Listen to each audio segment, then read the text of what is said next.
rulers of the kingdom of Mournhold, in what is now the imperial province of Morrowind. She was reared in all the luxury and security befitting a royal dark elven child until she reached 5 years of age.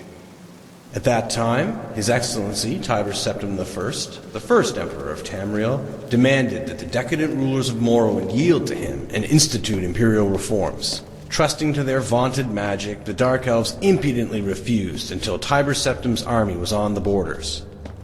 An armistice was hastily signed by the now eager Dunmer, but not before there were several battles, one of which laid waste to Mournhold, now called Almalexia.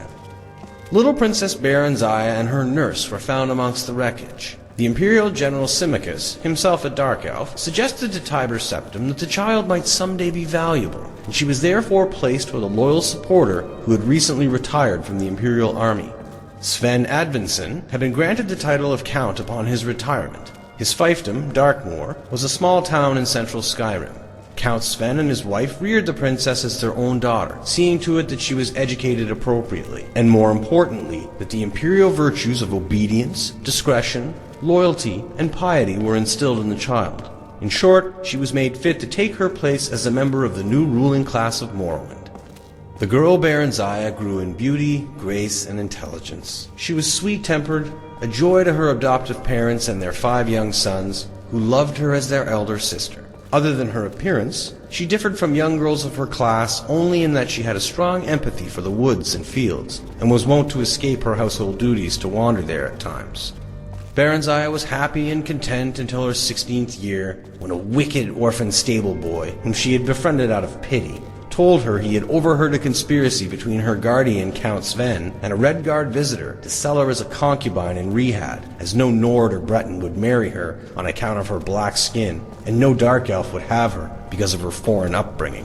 "Whatever shall I do?"